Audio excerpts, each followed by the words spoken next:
So what do you say to someone who grew up in the city but absolutely loves tanks? Stug life.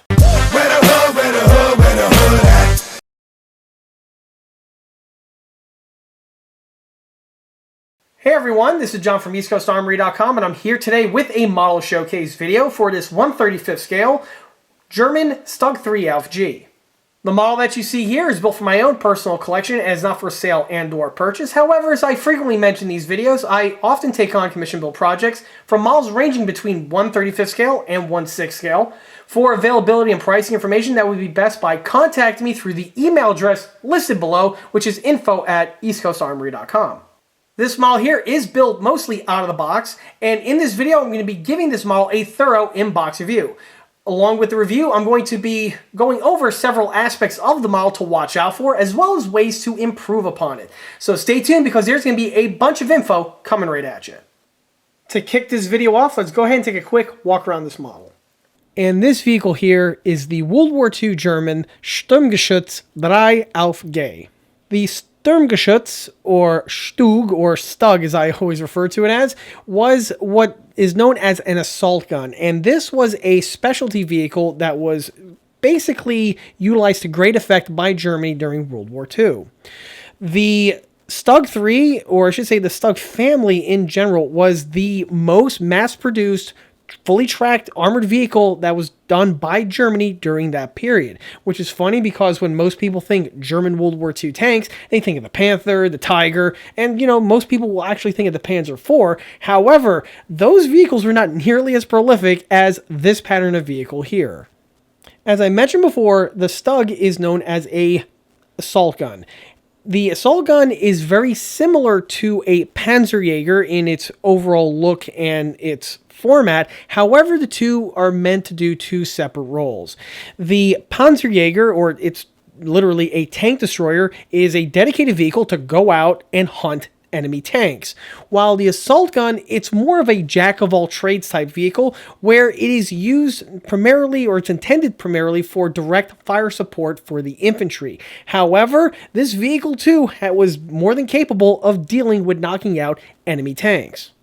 Most of the vehicles on this platform were based off of the Panzer III. The Panzer III was an excellent choice of a donor vehicle because by this point here, the Panzer III was in full production, and most importantly, basically all of the bugs were ironed out. The vehicle was fully tracked, the automotive aspect was good enough, and basically this lent itself again to be the perfect platform to go with this format. The biggest change, of course, is with the superstructure. The Panzer III was a tank, so it had a fully revolving turret, while this vehicle here, they went with the casemate design. The reason why they went with the casemate design was this allowed a heavier armament to be fitted in place, which would just not be possible to fit in a fully revolving turret and keep it on the Panzer III platform. As the vehicle continued to see service, it also continued to develop, and basically what kept on evolving was the armor protection as well as also the armament. As the war progressed, the enemy threats became more severe, and so better armor protection and better higher caliber ordnance were both needed, and finally this resulted in the ausf.G version of the Stug III. The ausf.G was basically this vehicle at its apex, and it was essentially in its final form. The vehicle was used to great extent during World War II, of course, by the German military. However, unlike most of the World War II German tanks, where at the end of the war their story ended, the Stug III continued to see service in the post-war years. These vehicles were still in service with many Eastern Bloc smaller countries, and also a number of them were issued, or I should say loaned out, to Syria, and they also utilized them in several Middle East conflicts. Before we go any further with the video, let's go ahead and take a step back to when this model was first started in order to get a good idea on what the base starter kit supplies you with.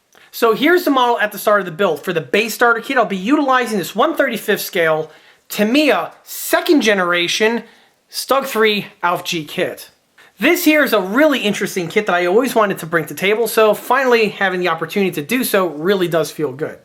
This particular model here is a relatively recent addition to the stash. I picked it up about a year ago or so, so it hasn't been sitting in the stash for very long, and as you can see, it doesn't really have any of the stale shop dust sitting on it like some of the other builds that I've brought to the table.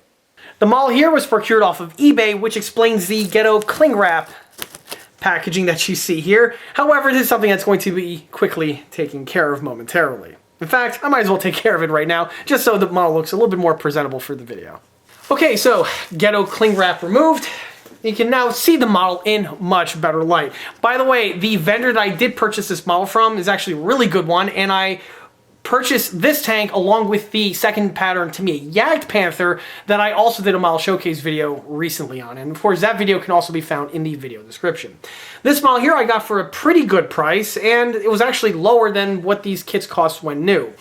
Jumping ahead a little bit, these kits are actually really easily come by. They were in production for a really long period of time. I think they might still be in production, and because of that, the prices and availability are very reasonable.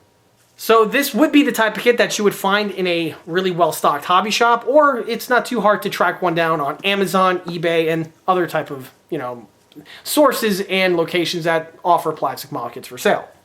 Generally, these kits here retail anywhere between about 30 to 50 some odd US dollars, and anywhere in between. This one here I got for about 25. So like I stated before, I did get this one for a pretty good deal, but that was partially because it was already opened and it wasn't mint in the original shrink wrap. But regardless, for me, that doesn't really mean anything. But we'll see exactly more about that once I crack open the box. Regardless, as I touched upon before, this was the second attempt that Tamiya went to offer this vehicle as a plastic kit. Tamiya originally released their first Stug III ALF-G kit in the early 1970s timeframe. This kit was one of the original military miniature releases that released during that era, with such notable examples as the early Tiger I, the Panther ALF-A, the Yagged Panther, the King Tiger, as well as the M60. In addition to all of those, Tamiya released a partner kit to their Stug III, which was their variant of the Panzer III. Clearly, the Stug III and the Panzer III were going to recycle many of the same components, with just, a different top section. Just like with all those mentioned kits, that model was truly a product of the era. And Tamiya went ahead and incorporated the other type of features that were present on those other releases. Basically, the model was designed from the get-go to be motorized. And just like with the other releases of the time, it was offered in two configurations. One with a single motor, standard motorization, and another with a two-way wire remote that had a nicer box art. What was also really interesting about that kit was that you had the ability to render it in about 2 or 3 different configurations. With side skirts, without side skirts, with the standard armament, or with a 105 short barrel. And on top of that, the kit also had the option to be built with a fighting compartment interior. It really was quite advanced for the period, again, given the era and the tooling that was available at that time. The kits were in production and were offered in that configuration for a period of time. However, as the 70s marched on and we entered into the 1980s, Tamiya decided to redesign their models and reconfigure them, moving away from the motorization aspect, stripping that feature out, and just selling them in a standard static model option. Those models feature a slightly different white background box art, and they were around for, again, a large number of years. Some of those models carried into the 1990s timeframe, and some of them are even with us today, namely the Tamiya Panther ALF-A. The same exact situation occurred also with the Panzer III and the Stug III ALF-G.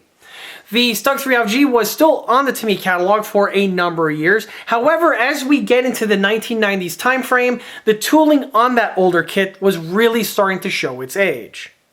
As I mentioned before, the kits were originally intended to be motorized, and because of that, Tamiya had to take some liberties with the dimensions on the smaller Panzer III hull in order to get it to fit both the gearbox as well as the batteries. In addition to that, the remainder of the surface details were fairly basic. Many of the substructures and some of the tools were integrally molded on, but again, all of these type of features were something that were not really uncommonly seen on vehicles, or I should say model kits from that era. Fast forward to the late 1980s, and now we're into the 1990s, that tooling is really starting to show its age, and just goes to show you exactly how much tooling quality has improved in the years in between. Well, if we fast forward now to the mid-1990s, Tamiya was in a transitional period where they were replacing many of the legacy kits from the early 1970s and giving some of their other kits that were designed in the late or mid 70s into the 80s a detail facelift. Some notable examples would be, well, their Panther series. It was around this time that they went ahead and completely retooled the Panther, as well as their Tiger ones, and they started to produce the ones that we see on the catalog currently. All these models featured brand new tooling with cutting-edge technology of the period, and also were much more detailed and much more accurately detailed compared to the renditions that were released previously. And this is exactly how this kit here came to be.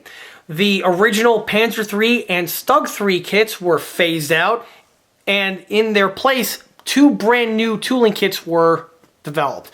One was their Panzer III, and the other one here is the Stug III, the FG version.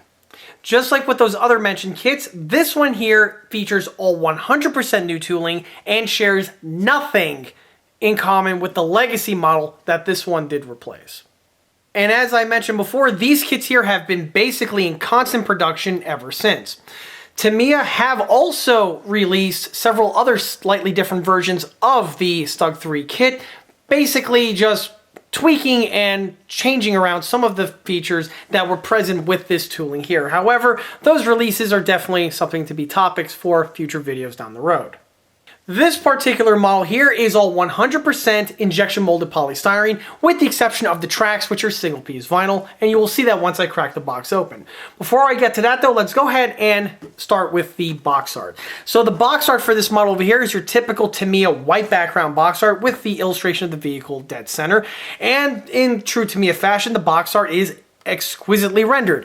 Each and every little bit of detailing is there, and as always, the box arts are usually better than the kit itself, and this one is really no exception. Although the quality of the kit is superb, but you know, these box arts are really just magical, aren't they? So the remainder of the typography is quite typical for what you would see on Tamiya kits. Same type of typeface. Here goes the vehicle in question, the STK of Z number, the typical verbiage about it's a 1/35 scale kit, and all that good stuff, and also the Tamiya logo right there in the lower corner. On the side portion over here, we have the typical side tab illustrations where we have the same thumbnail image of the vehicle with some more of that same information as well as the Tamiya logo. It is a reverse image on the opposite side. And on the side tab here, which is quite customarily seen for Tamiya kits, we have a nice illustration of the vehicle in question. This is one of the newer Tamiya kits, so you're not going to see those really cool rad box art cock tease things that I like to mention on some of the older tooling kits where you have those really awesome box arts of kits that are no longer in production. But, you know, here we actually see some nice illustrations of the actual vehicle in question. Also, just like with the original release of this kit back in the 1970s, this one here has many of the same features where you have the option of with skirts, without skirts, with the longer armament, or with the 105. So they basically kept true to that. However, unlike the original one, this one does not have the capability of the fighting compartment interior detailing. That, oddly enough, is still a feature that the original one has over this one here. But, you know, more information on that is to follow. Here you can see the corporate information. The kits were released in 1995, and Tamiya have been producing them in the Philippines literally ever since. On the opposite side of the box, we have another example of a decal option, and also some verbiage right there in Japanese, as well as also two supply crew figures. And what's interesting about this kit is that they give you a cute little doggo to go with your figures. It's not going to be relevant for my build, but you know, hey, it's something to point out nonetheless. So enough with that, let's go ahead and crack the box open to see what the kit supplies you with. As I stated before, this model was purchased secondhand, so, you know, hopefully all the parts are here, but I have a good feeling that they are. So here go the instructions. We'll touch upon that momentarily. And we have the model that's nicely sealed with some bubble wrap. Nice touch. Okay, so starting with the tracks, like I stated before, this kit does feature the single piece vinyl tracks. And these are the type of vinyl tracks that you saw from Tamiya kits that were released in the 90s timeframe and were still being used by Tamiya up until fairly recently when they decided to go with the individual link and length method, which is a massive, unbelievable huge mistake, and it's not just a step backward, it is a pole vault backward. Terrible idea. Seriously, Tamiya, get your stuff in order. Stop with, Tamiya, you're drunk, okay? You're drunk. All right, anyway, as for the appropriately designed tracks, here you get to see the quality on the molded components. They are exquisitely molded with the media that they are made in. And as you can see, all of the track phase detailing is present, and it's nicely and crisply molded. And on the interior sections over here, you can see all of the inner hinge detailing present as well. This one does have the solid track horn type design. And, this track here is more than adequate for the task at hand. These 90s era Tamiya tanks always had their tracks molded onto these really long runners, which actually does help when it comes time for painting them, and it prevents them from curling up, which can be a bit problematic when you're painting single piece vinyl tracks. So that is a nice touch. The remainder of the model is molded in this buff desert sandy type plastic, which is, quite customarily seen on other vehicle kits from this era, and even today, comes to mind. But regardless, here we have the Panzer III hull. As I stated before, this is all 100% new tooling for this kit of this period. The hull is static display use only, no provisions for mounting gearboxes or anything like that. And the underhull here has the appropriate detailing for the torsion bar mounts, as well as the other axis hatches that are found on the bottom of the Panzer III family of vehicles. Everything is nice and crisply molded, which is what we come to expect from Tamiya. And also, you can see the side hull detailing has a lot of intricate detailing integrally molded on.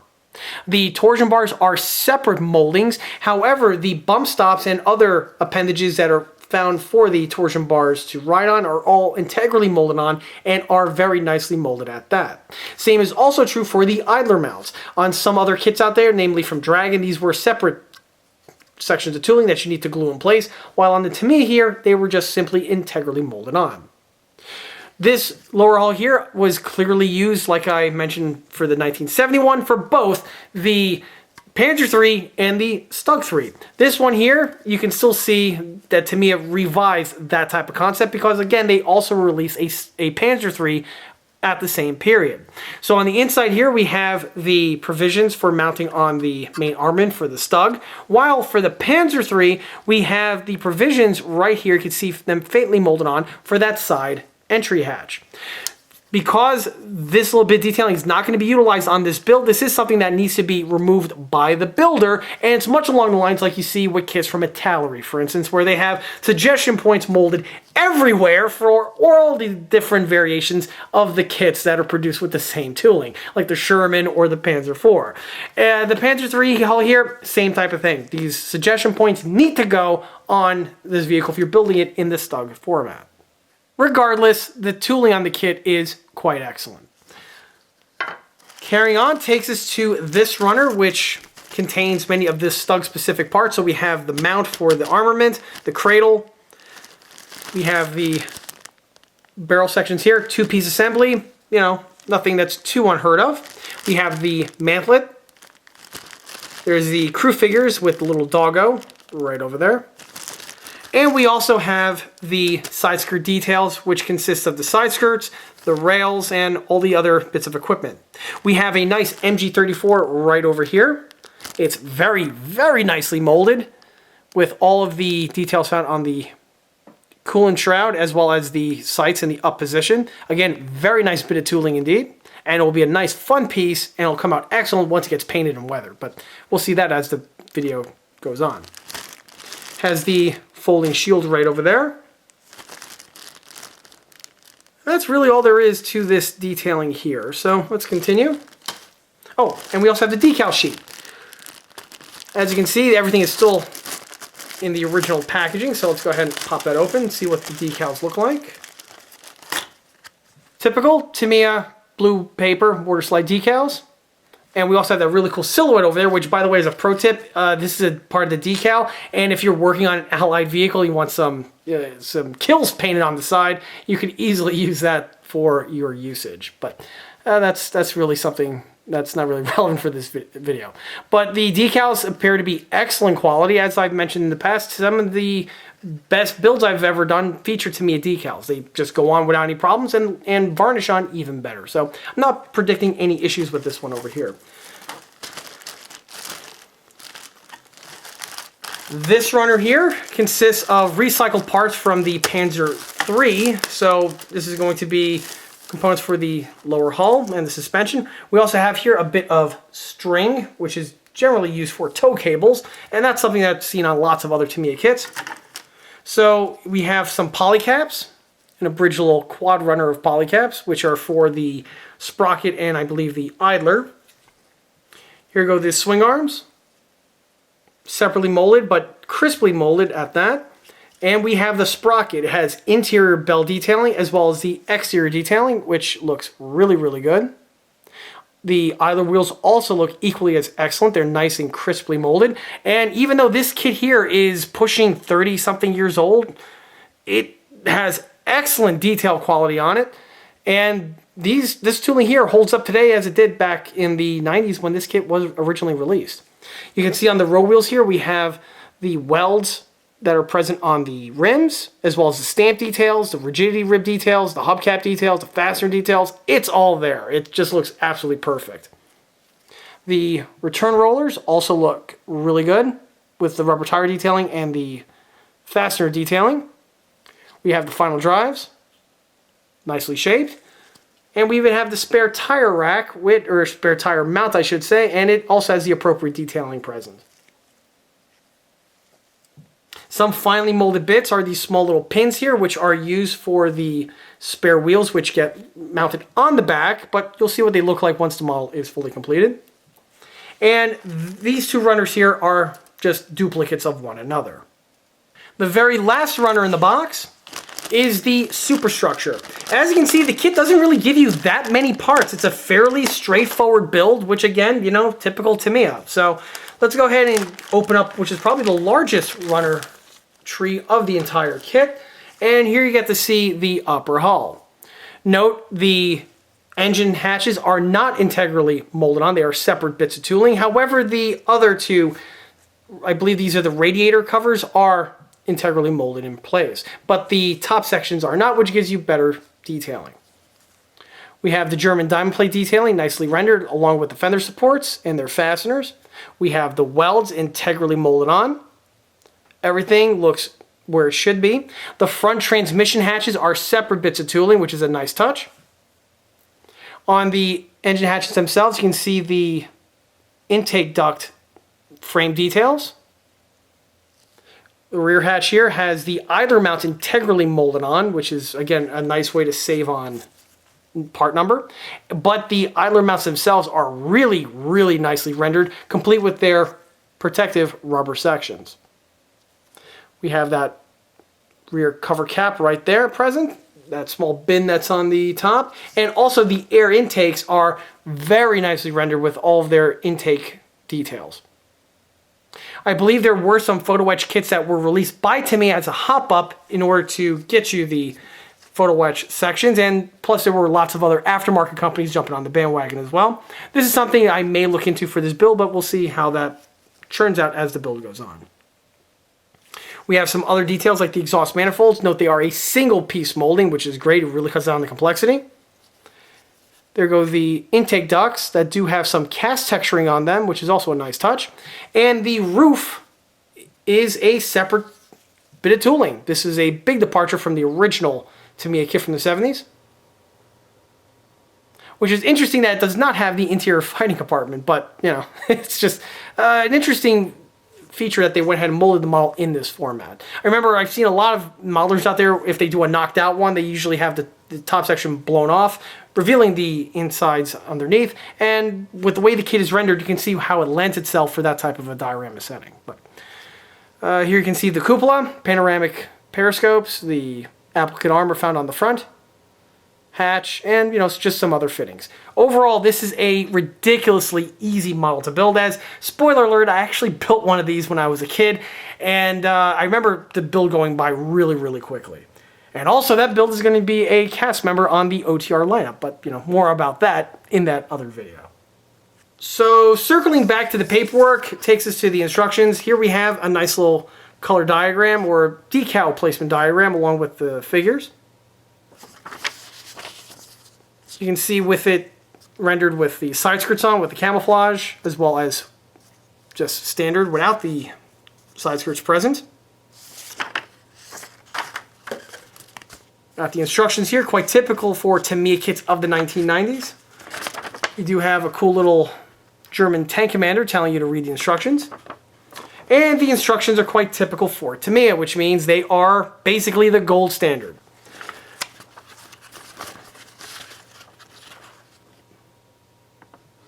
If anyone's ever built any Tamiya kit before, you'll know exactly what I'm talking about, and these kits just lend itself to simplicity and just ease of manufacture. So this one here, I'm not predicting any sort of complications, but we'll see how that goes as the build goes on. From what I can remember, I don't believe there were any sort of misprints on the instructions, so needless to say, I think this build is going to go by fairly quickly. So here's the model going through its course of construction. At this point here on the lower, I went ahead and did some body work on these two sections over here where the extender makes contact with the lower hull. On a real Panzer III, this would be one continuous piece, so there should not be a seam found in that section. This was done with just a little bit of body work and was polished away, lickety-split. Also at this time, you want to polish away the remnants, or I should say the suggestion points here for the side crew hatch, which is a carryover from the standard Panzer III kit. On a Stug 3 like this, that detailing would not be present, so you just polish that little suggestion point away, much as you would on something like a kit from Italy, where they're just known to be littered with suggestion points. Some fine sandpaper, and you're basically good to go. One last thing I want to mention on the lower is with the front section over here. With the way the kit is designed, there is a multi-part assembly, which means there is going to be a seam to contend with. It's best to take care of that prior to the installation of the final drive. Again, thick super glue and some sandpaper are all that are required in order to take care of that.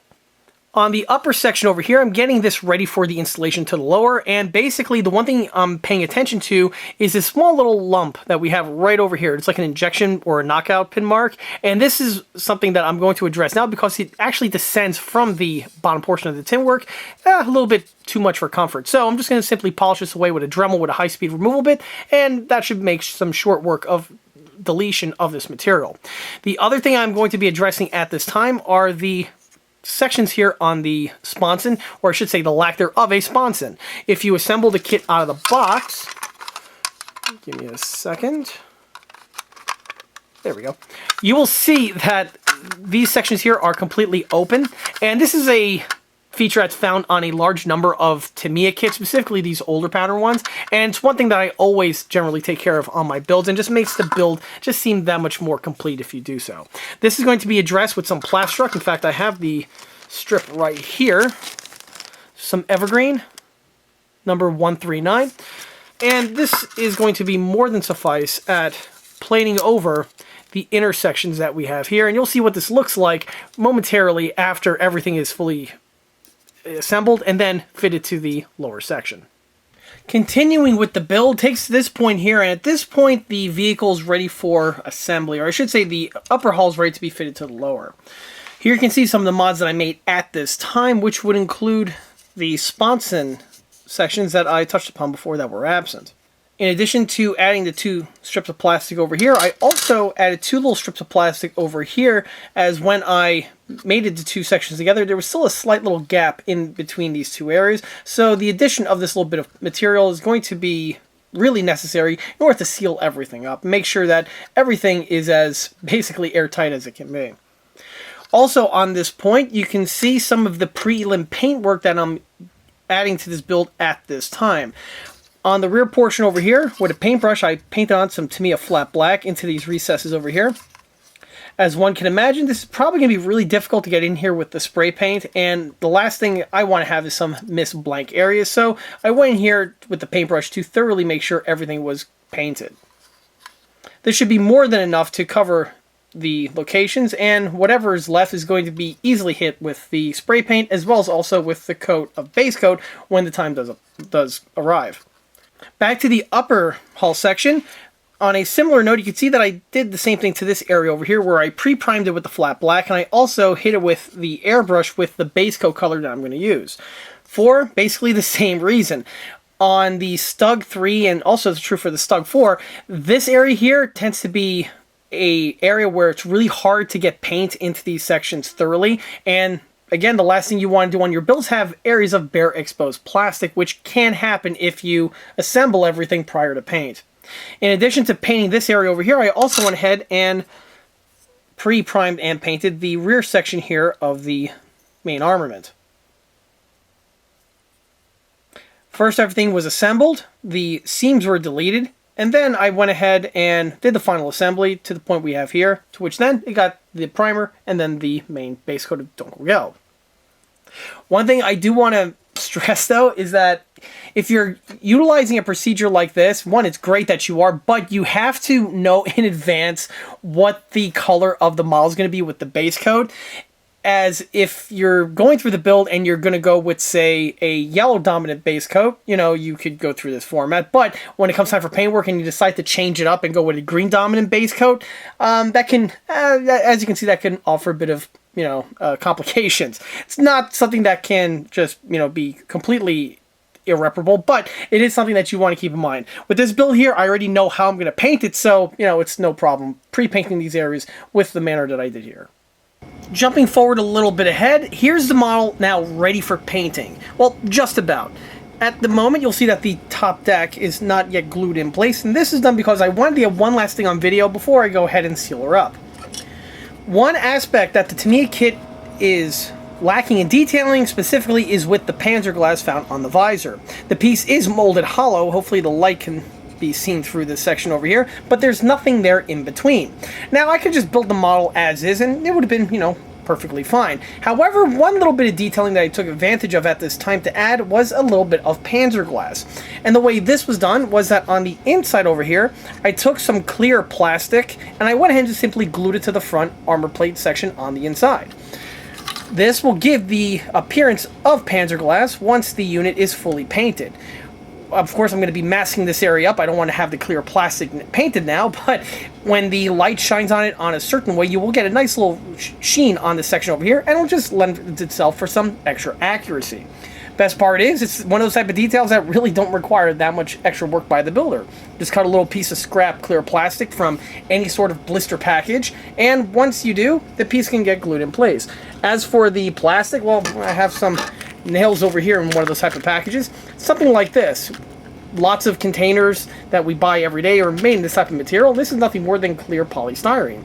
Simply just cut this out with a scissor, glue it on the inside, and not only did you recycle a little bit, but now you gave your model a little bit of extra detailing. For gluing the clear plastic in place, I didn't really use that much super glue because when super glue sets, it gets that ghosty, white, gassy effect, and that's definitely not something you want on clear plastic. So I actually put a very finite amount on a corner of the plastic just to tack it in place. The remainder of the adhesive used to secure this thing where it needs to be was using none other than Elmer's white glue. The white glue is great. I always mention in these videos where I'm gluing on clear plastic bits. It dries absolutely crystal clear, and if there's a mistake or anything, it's easily cleaned up without any damage done to the clear plastic. One other thing I want to mention at this time is with the spare track rack that gets fitted to the rear section over here. With not just that, but with all the details back here, there are absolutely zero indexing or suggestion points that are found on the plastic tooling. The kit has a template that's part of the runner. You snip the section of runner off and allows you to place it onto the rear plate over here, and with a pencil you can mark where the various accessories go. This would be for the blower, the antenna bases, as well as the spare track rack. The rack, however, you notice is not affixed at this time, and that's because on the Stug III, the track rack secures the spare track links in place, but it basically wedges it on the top deck over here, and with the rack installed, you can't exactly slip the track links in place. So this is something that's going to have to be done after the model is painted. When it comes for painting track links, like I generally mentioned, this is best done off of the model because it'll allow you to thoroughly paint all the components properly and will avoid any sort of problems of missed paint areas. However, on this build over here, since there are no suggestion points, this can be something that's a bit problematic. So, what I went ahead and did was, with a pin vise with a small Dremel bit, I just put a little indentation onto these two locations over here, and these are going to be where the track rack is going to index. After the model's thoroughly painted and weathered, these holes over here will remain and allow me to visually see where the rack has to go, and I can get the installation done properly the first time around when the time does come. And when the time comes, the top deck just simply gets glued in place and the fit is absolutely perfect. The very last thing I do want to mention, now that the model's fully assembled, is with the sponsons. Like I mentioned before, there was some work that needs to be done down here, and now that everything is one solid piece, you get to see what the sponson detailing looks like in this format. Like I mentioned before, the addition of the sponsons is a great way to enhance just about any plastic tank model, regardless of scale and or make. So starting with the running gear and the suspension, everything you see on this model is 100% stock and went together like a breeze as the kit intended. The two things I do want to mention to watch out for are first with the bump stops. As I mentioned before, the Panzer III does have rubber bump stops fitted in place, and on the kit here they are integrally molded to the hull. One thing that you want to pay attention to when you're building the thing, specifically when you're painting it, is before you install the road wheels, you want to go ahead and add a little drop of rubber black or black paint to the actual rubber bump stops themselves. This will add a bit of extra color to the model and will give it just a little bit of extra added flavor. On the lower hull, another area I want to mention is with this area over here. As I showed before, when the kit was designed, it's utilizing and recycling the lower hull for use on the Stug III as well as also on the Panzer III. Because of that, there are these little indication points found in this section over here for a escape hatch found on both sides of the hull. And on this pattern of vehicle here, they are not present. Only thing you have to do is with some very fine sandpaper, just simply polish it away and you'll be good to go. Once the remnants are gone, it'll leave for a nice seamless appearance like the ones you see here. In addition to the rubber being found in these sections over here, it is also found most notably on the first and last row wheel found on the Panzer III, or in this case the Stug III suspension. As you can see, I went ahead and painted it accordingly, and it gives the model, again, a nice little bit of detail kick. On a similar note, like I mentioned before, there is a rubber boot found on the idler mount section where it is adjustable on the real unit. On this one here, again, a little swipe of black or rubber black paint was added in order to highlight it further. It's a little tricky to get on camera, however, rest assured the paintwork was done to this section. While on the rear idler wheels, this takes us to the face sections of the rim, and these are painted with the steel color that you could see hopefully on camera now. This is very similar to what we see on vehicles like the Panzer IV and even the Sherman, where the rear idler wheels are not rubber rimmed, instead are just steel on steel, and because of that, paint would not last on these surfaces very long. If you are working on any of the vehicles that I just mentioned, a great way to add a bit of extra detail and kick is to simply just take some silver or aluminum paint and just paint the faces of the rims where they make contact with the track. A thin paintbrush will make short work of this, and once done will greatly give the model, again, that little bit of extra kick that separates it from just, any other build. Before we depart from the suspension, I do of course want to mention the tracks. As I mentioned before, I am a huge fan, proponent of these single piece vinyl tracks, specifically from Tamiya kits of the 1990s era. In my opinion, their tracks during this time were probably their pinnacle, and they were excellent in terms of detail fidelity and also with the way they paint and assemble and secure onto the model. They are awesome. In my opinion, the need to replace these tracks out with a single piece or a workable track link option is not necessary. You can just roll with the kit out of the box tracks and the model will be absolutely fine. For the paintwork, as I also often mention in these videos, you do not want to use rattle can spray paint for these tracks. And if anyone doesn't believe me, wait a couple videos from now because I have an OTR on a subject just like this and you will see exactly what I'm referring to.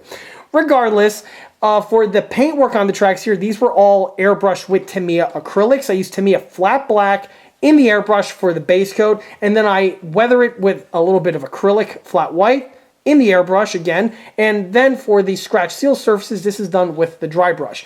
The dry brushing is done with an enamel, however, because the tracks themselves have the acrylic base coat on, it acts as a shield and protects it from the dry brushing that you see added to the surface. Another thing that is not added to the tracks are any sort of varnishes. Even though the varnish may work just fine, in my opinion, I like to err on the side of caution on this, and I know for a fact that Tamiya acrylics will not harm the finish. As for the varnish, it's an unknown for me, and rather than rolling the dice, I'll just, go ahead and just add the tracks to the model once everything is painted and varnished over. So, as I often say, the tracks are the very last thing to get added to the build at the very tail end, probably second only to the antennas. Regardless, once the tracks are fully painted and weathered, they do the job absolutely perfectly, and just to reiterate what I mentioned before, these tracks here were really the gold standard of single-piece vinyls.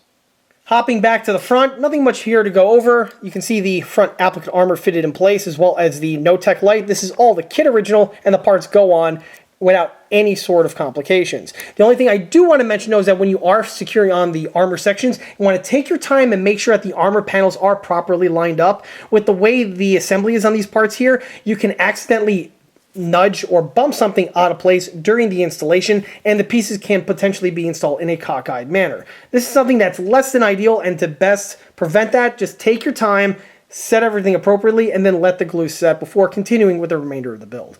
You do that, and the pieces should work out perfectly fine for you. The one last thing I do want to mention is the No-Tech light. These pieces here are very frail and are very easily bumped into and nudged, and when that happens, they tend to pop off. So just, when you're handling one of these models, be very, very careful in this front location. Hopping back to the rear, here you get to see all of the stock detail components fitted in place, and again, the kit just goes together like a breeze. The addition of pre-painting those sections that I mentioned before was a great benefit, and it's something that I can't recommend enough, because once the model is fully built and painted, you can see just how tricky it might be to get in here with the primer as well as the base. But if you go ahead and basically cover your bases, this will make or negate these problems from ever happening in the first place. As for the weathering, well, jumping ahead briefly, you get to see the exhaust manifolds in this section over here. You can see these are weathered in my usual format with the rusty look as well as the soot weathering. And then you can see the heat shield placed right there on the outside, and it just looks really, really good once everything is finished and fully fleshed out. Moving on upward takes to the engine deck, and again, everything you see here is stock out of the box, and as one would imagine, it just goes together very, very quickly. The only thing you do want to pay attention to are the little cleats that we have right over here. These little pieces are somewhat tricky. You have to deburr them properly, and then you have to carefully fit them to the appropriate location. A small plier or tweezer is going to be really, really beneficial for this. You can also see at this point here the spare tires fitted in place, as well as with the lug nuts that are also supplied with the kit. These are a nice touch, but are also a bit on the frail side, so you want to pay extra attention during deburring, as well as also fitting in place. These are the type of components that are best added at the very end of the build, because as you can see, trying to paint them while they're onto the model, it's a bit tricky. So it's best done painted off the model, and then you carefully just install them when the appropriate time does come. At this point of the rear section, you get to see the remainder of the Pioneer tools. Again, all stock out of the box Tamiya, painted in my usual format, and then fitted in place. Nothing really much to go over, except to remember to appropriately paint the tools where you have the wooden tool handles to replicate wood, metal to replicate metal, and then you always want to paint the tool posts with the appropriate colors of the vehicle. A lot of individuals out there like to glue the tools and paint them after the model is fully assembled, and this is something I have done in the past on a couple builds here and there, so it is doable. It does require a little bit of extra care to make sure that paints don't run on you, and also you have to be double careful not to make sure you have a wrong swipe with a paintbrush. On my builds here, I generally paint the tools off of the model, as this does streamline this and it alleviates a lot of the problems that I just mentioned. The only caveat to that is that you have to blend in the tool posts as they are painted off the model, and when you weather and secure everything in place with the varnish, you want to make sure everything blends in. So that is something that you want to consider, but it is still easily done. Also on this section over here, you get to see the tubular convoy light. It's painted in blue, which is seen on these German vehicles. And on this one here, I also add a little swipe of Tamiya gloss to give it that nice little sheen. And once added in place, it really just makes the piece pop all that much more. It's little fittings like this, as well as the other fittings that I'm going to reference as the video goes on, that just makes the build just fully fleshed out. All these details here, again, are supplied with the kit. In many cases, they're literally integrally molded on, and the only thing the builder needs to do is just paint them.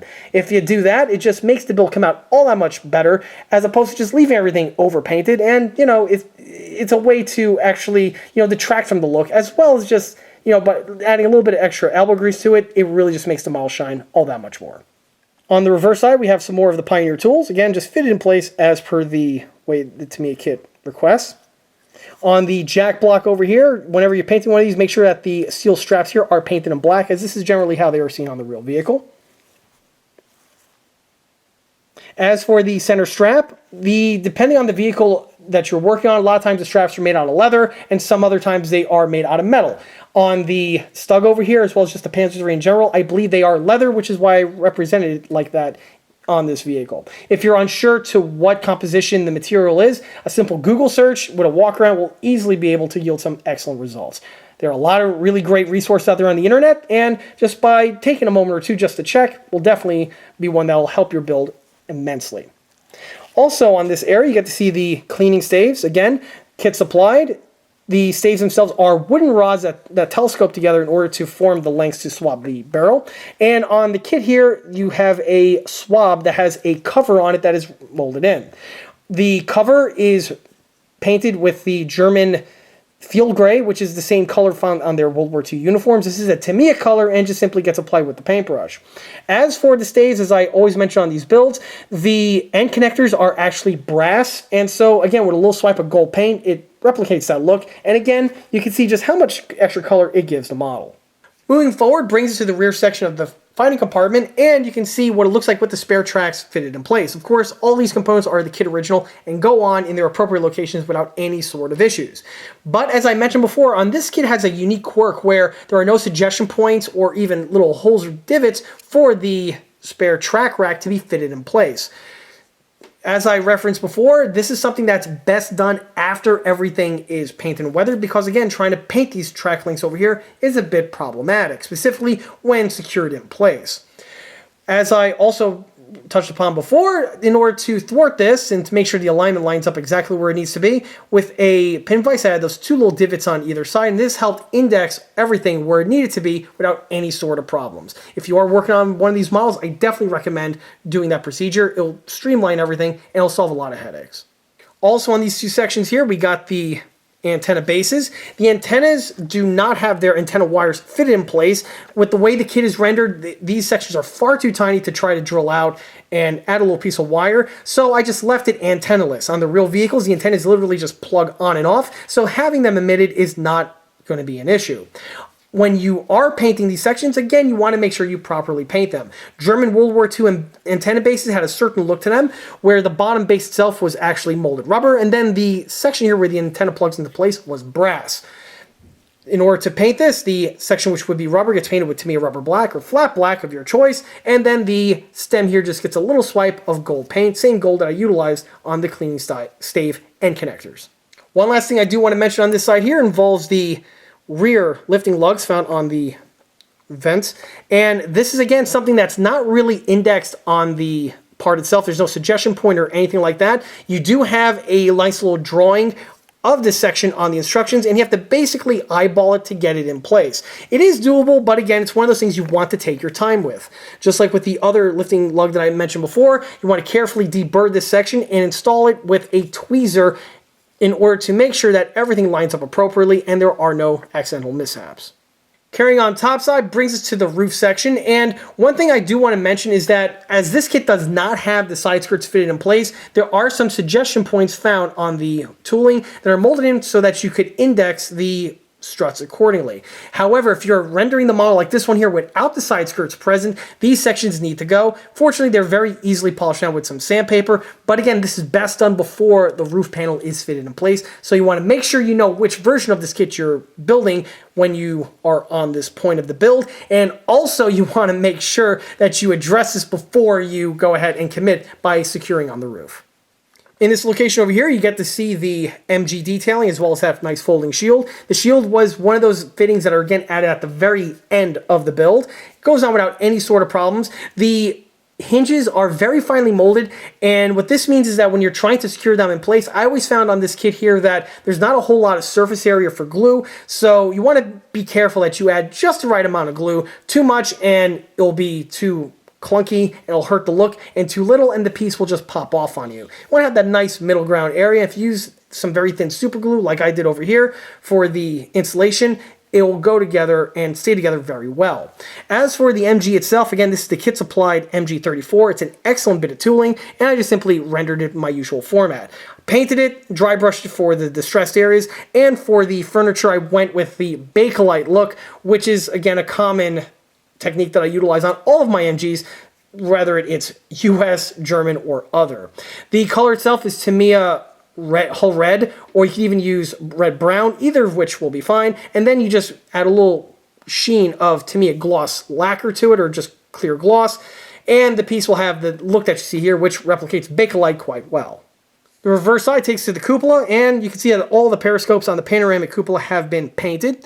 The periscopes are actually black on these German vehicles, so I actually went ahead and carefully painted the inside and the outside of these periscopes with flat black, and then on the faces I went ahead and applied with a very precision paintbrush a little swipe of Tamiya clear gloss to replicate the glass sheen that you see here.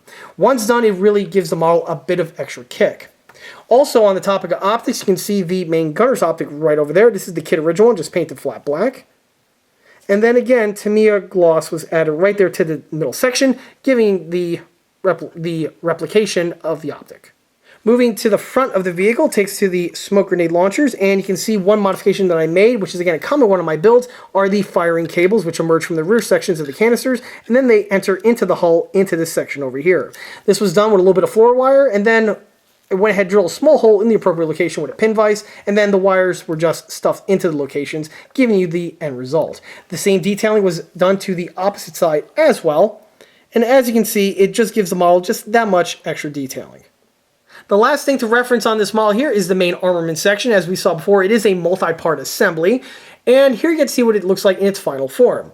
Starting with the front section, this is a two-piece assembly, which is again seen earlier in the video, and it's also seen on basically just about every tank kit out there on the market. And for this one over here, it goes together pretty much just like everyone else does.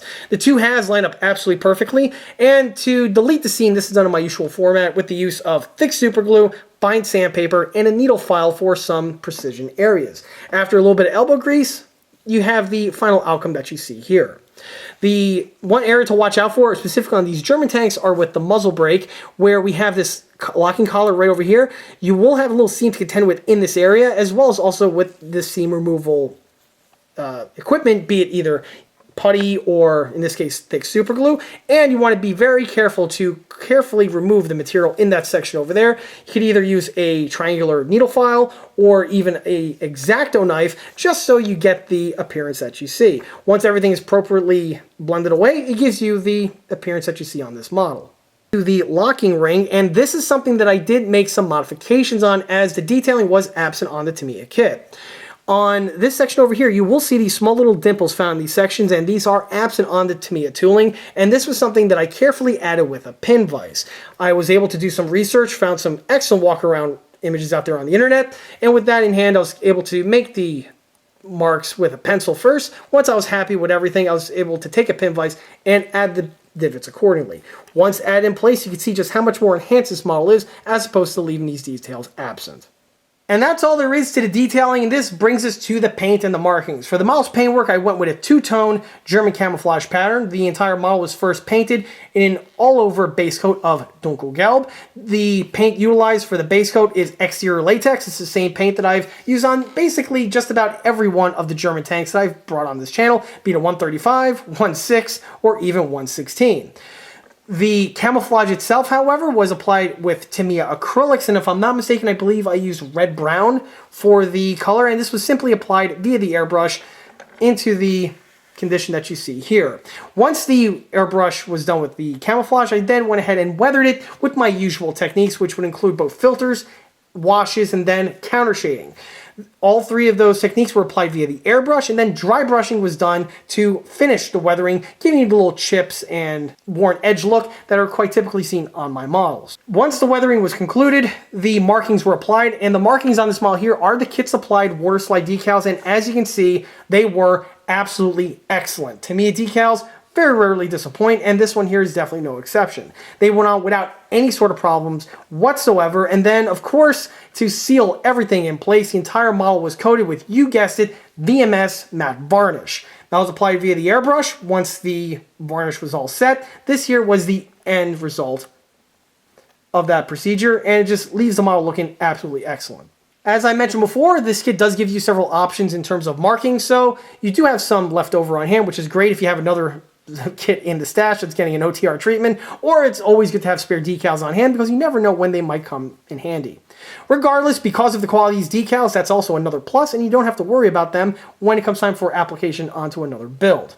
In addition to the kit supplied markings, this kit has been on the market now for such a long period of time that there are several aftermarket decal options out there for this particular kit, but this is best left up for the discretion of the builder in case they have a certain vehicle specifically in mind that they want to replicate. A lot of times those decals are offered in a set and they can be added to the model as opposed to using the standard kit supply ones. But if you're just going for an out-of-the-box build like I was with this one over here, rest assured the kit supply markings are absolutely awesome. As I referenced earlier in the video, this is not the first time that Tamiya produced a 1/35 scale German Stug III AusfG. Back in 1971, Tamiya originally released a vehicle of this type, and that was in production up until they decided to retire that kit and tool up the example that we have here. However, since I'm fortunate enough to have an example of one of those kits in my collection in a build format, I might as well go ahead and take the opportunity to put it out on the table at this time as a quick, brief cameo. Here you can see the original 1971 tooling of the Tamiya Stug III AusfG. This one here, of course, is a subject matter of its own model showcase video that is found on the channel. With the two side by side, you really get to appreciate just how much more advanced the newer tooling kit was compared to the original kit that was released all those decades before. As I mentioned earlier in the video, this kit over here has its dimensions fudged slightly here and there in order to get the model to be big enough to fit in not just a gearbox, but also 2C batteries. While the other counterpart, on the other hand, that was definitely not something that was envisioned, and this one here, they went more for scale detail accuracy. Having said all that, despite the model's shortcomings and limitations that it does have, it still is able to be polished up into a decent representation of a Stug III AusfG. Which again goes to show you that even if you have an older tooling kit, if you simply just build it and paint it nicely, it really can just do nothing but add and enhance your collection overall. Another thing to mention is that if you are a die-hard Tamiya tank collector, you'd be hard-pressed not to have this one here in your collection just so that you could round off the bases and have an example of each present in your collection, again, making it just more fully rounded off. And at the end of the day, I couldn't have imagined this build turning out any better compared to the way you see it here. This was nearly a perfect build and was an effortless build from start all the way to finish. The build went together as smooth as silk, and if all of the builds I've done and will do in the future will be as easy and as straightforward as this one here, I will be a very, very happy camper indeed. But regardless, this type of experience shouldn't be unexpected because, frankly, it is a Tamiya kit, and this type of building experience is what we generally expect from a kit from this company. This one was always one of those kits I had on my to-do list, and finally having the opportunity to get to one and building it for a second time, admittedly, is definitely one that feels great and is just a nice addition to add to my collection. And if anyone's ever watched any of my smaller scale build videos before, you'll know exactly where this is going to take us, and that is to, you guessed it, skill level and recommendation. So if you are a beginner, someone who's never touched a plastic model kit before and are looking to enter into the hobby of plastic models and you want this particular build for one reason or another, this is a model that I can't really recommend for you. Although Tamiya kits are world-renowned for being easy to put together, this one here does have some nice finely molded details, and because of that, if you do not have some certain skill sets ironed out, you're going to have a hard time putting things together and putting it together well. This is the type of model I would recommend for someone that's done at least half a dozen or about a dozen kits under their belt, because by this point here, these basic skill sets you should have ironed out, and at that point there, you're really not so much a beginner anymore, but I think you've crossed over into the realm of an intermediate builder. An intermediate builder should have all these skill sets ironed out, and if that's you, this build here definitely becomes a viable option, and I cannot recommend it enough. Needless to say, if you are an intermediate builder and can tackle one of these models, an advanced builder can build one of these practically with their eyes closed. Also, I'll wager to say that if you are an advanced builder of a certain vintage, chances are highly likely you've already tackled one of these models and maybe have one or two of them in your collection, to which if that's you, rock on, because it is an excellent kit. With that said, a lot of builders out there may find this kit here to be slightly overly simplistic or a bit of a boring build compared to something that may have some higher detail fidelity. Although the kit's tooling aged absolutely excellently in my opinion, there have been several new recent releases out there on the market with more modern tooling compared to this one over here, and those models, although are more difficult and have more of a part count compared to this one, that tends to lend itself for higher detail fidelity, and it just opens up some other avenues for the builder. If you are someone with those advanced skill sets, perhaps that's something that you're more or less looking towards for a build, as opposed to something over here, which is more or less geared to something that's a quick, simple build, but one that does balance detail fidelity and easy construction very well. While on the topic of the advanced set builder, because this kit has been on the market for such a long period of time, there are a lot of detail aftermarket options available to enhance this kit here from the kit condition to make it something a bit more polished. There are details out there in cast resin, photo etch, 3D print. We have replacement suspension parts, replacement tracks, replacement barrels, you name it. There's definitely something out there to add to this kit here to enhance it further. However, is this something that is worth it in the end? This best, as I always say, is left up to discretion of the builder. In my opinion, I'm really content with what the kit gives you out of the box, and you don't necessarily have to add those components in order to get a good, decent build.